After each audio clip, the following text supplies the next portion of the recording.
அன்பு ரிஷபராசி நேயர்களே, வைகாசி மாதத்தினுடைய பின்பகுதியும் ஆடி மாதத்தினுடைய முன்பகுதியும் சூரிய பகவானுடைய சஞ்சாரத்தை வைத்து இந்த மாதம் எவ்வாறு இருக்க போகிறதுங்கிறத பார்க்க போகிறோம். நாம் யாருங்கிறது நம்மளுக்கு முதல்ல தெரிஞ்சிடும். முதல்ல செல்ஃப் ஐடென்டிஃபிகேஷன் நம்மளுக்கு தேவை. நாம் யாருங்கிறது நம்மளுக்கு தெரியணும். அதை காண்பித்து கொடுப்பவர் சூரிய பகவான். அவர் வெறுமை காமிச்சு தான் கொடுப்பார். அதனுடைய செயல்களை செய்ய வேண்டியது நீங்கள்.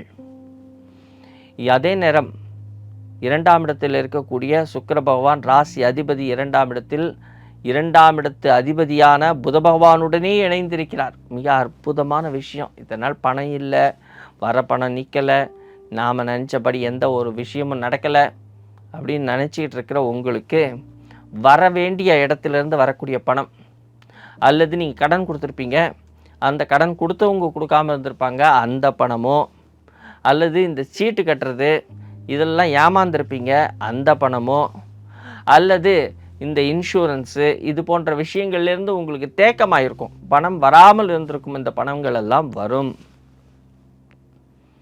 அப்போ இந்த பணங்கள் எல்லாம் வருங்க பொழுது உங்களுடைய கற்பனை திறன் வளரும். நல்லா கற்பனையோடு இருப்பீங்க. இருந்தாலும் இந்த காலதாமதம்னு சொல்லும் பொழுது, இந்த காலதாமதம் ஆகும் பொழுது என்ன ஆகுதுன்னா, நம்மளுக்குள்ள ஒரு ஃப்ரஸ்ட்ரேஷன், ஒரு கோபம், இது இயல்பாக வர்றது தான். அதனால் அதை பற்றி நீங்கள் கவலைப்பட வேண்டிய அவசியம் இல்லை. அக்ரெசிவாக இருப்பீங்க. எந்த ஒரு விஷயம் எடுத்தாலும் அக்ரெசிவ்னஸை காமிப்பீங்க.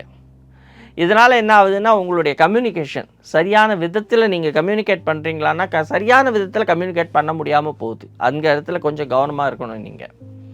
அப்போது ஒரு விஷயத்தை நாம் செயல்படுத்துகிறோம் என்றால் அந்த விஷயத்தை நாம் எவ்வாறு அடுத்தவர்களுக்கு எடுத்து செல்கின்றோம், அடுத்தவர்களிடத்தில் நாம் அதை எவ்வாறு எடுத்துக்கொண்டு சேர்க்கிறோம் என்ற விஷயத்தில் நீங்கள் கவனமாக இருக்க வேண்டும். குடும்பத்தில் உள்ளவர்களுடன் அனுசரணையாக செல்ல வேண்டும். அம்மாவினுடைய உடல் ஆரோக்கிய விஷயத்தில் கவனம் வைத்து கொள்ளுங்கள். தொழில் மேன்மையடையும். தொழிலை பற்றி கவலைப்படாதீங்க. தொழிலில் ஒரு முன்னேற்றம் உண்டு, ஒரு உந்துதல் கிடைக்கும். இந்த குரு பகவானால் என்ன ஆக போகுதுன்னா, ஒரு உந்துதல், நாம் என்ன செய்ய போகிறோம் அப்படிங்கிறதையும், நமக்கு என்ன கிடைக்க போகுதுங்கிறதையும் உங்களுக்கு நல்ல வழிகாட்டி கிடைப்பாங்க. அந்த வழிகாட்டி உங்களுக்கு அந்த வழியை காண்பித்து கொடுப்பார்.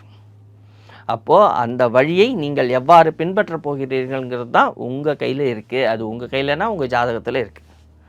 அதை நீங்கள் சரியாக தெரிஞ்சு வச்சுக்கிட்டிங்கன்னா ஜெயிச்சிடலாம்.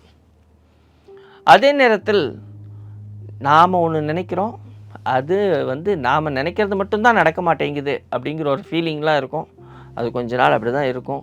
அதனால் நீங்கள் எதை பற்றி நினைக்காமல் இருக்கிறது நல்லது.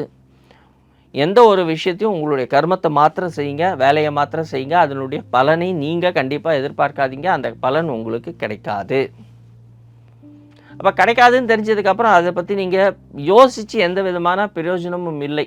அதே நேரத்தில் இந்த அழகு சாதன பொருட்கள், ஆபரணங்கள், இந்த விஷயங்கள் எல்லாம் மனம் அலைப்பாயும்.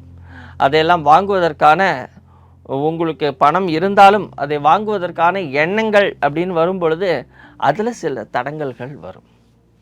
அதனால் உங்களுக்கு வாங்கணும்னு நினச்சிங்கன்னா அந்த கடை பக்கம் போகிறீங்க, கையில் பணம் இருக்குது, வாங்கணும்னு நினச்சிங்கன்னா வாங்கிடுங்க. பிளான் பண்ணி வாங்காதீங்க. நீங்கள் பிளான் பண்ணால் அது நடக்காது. குழந்தைகள் நன்றாக படிப்பார்கள். குழந்தைகளால் உங்களுக்கு முன்னேற்றம் இருக்கிறது. குழந்தைகள் மூலமாக உங்களுக்கு தன பிராப்தி இருக்கிறது. அதனால் அது ஒரு சந்தோஷமான விஷயம். நகரும் பொருட்கள், வண்டி வாகனங்கள் மூலமாக ஆதாயம் கிடைக்கும். வண்டி வாகனங்கள் மூலமாக நீங்கள் எதிர்பார்த்த லாபங்கள் கிடைக்கும். சில நேரத்தில் கணவன் அல்லது மனைவி மூலமாக நஷ்டங்கள் ஏற்படும். கணவன் மனைவி இடையே சில கருத்து வேறுபாடுகள் ஏற்படுவதற்கான வாய்ப்புகள் இருக்கிறது. ஆனால் நீங்கள் சாந்தமாக பேசினீங்கன்னா அதை சமாளித்து விடலாம். வெளியூர் வெளிநாட்டிற்கான பயணங்கள் உண்டு. குடும்பத்தை விட்டு பிரிய வேண்டிய ஒரு சிறிய கட்டாயம் ஏற்படும். அதனால் டென்ஷன் ஆக வேண்டிய அவசியம் இல்லை. அது உங்களுக்கு லாபகரமாகத்தான் இருக்க போகிறது. பின்காலத்தில் அது ஒரு நல்ல லாபகரமாக இருக்கும். குழந்தைகள் படிப்பு மேன்மை அடையும். குழந்தைகளுக்கு நல்ல இடத்தில் சீட்டு கிடைக்கும். நீங்கள் ஒரு நல்ல காலேஜை எதிர்பார்த்துட்டு இருந்திருப்பீங்க, அந்த காலேஜ்லேயே உங்களுக்கு சீட்டு கிடைக்கும். நீங்கள் நினைத்து பார்க்காத மனிதர்களை சந்திப்பீர்கள். அந்த மனிதர்கள் மூலமாக உங்களுக்கு வாழ்க்கையில் முன்னேறுவதற்கான வழிகாட்டுதல் அமையும். இந்த மாதம் உங்களுக்கு ஒரு 70% அற்புதமான மாதம். சில முக்கியமான தகவல்கள் உங்களை வந்து சேரும். அதை தவற விட்டு விடாதீர்கள். நன்றி, வணக்கம்.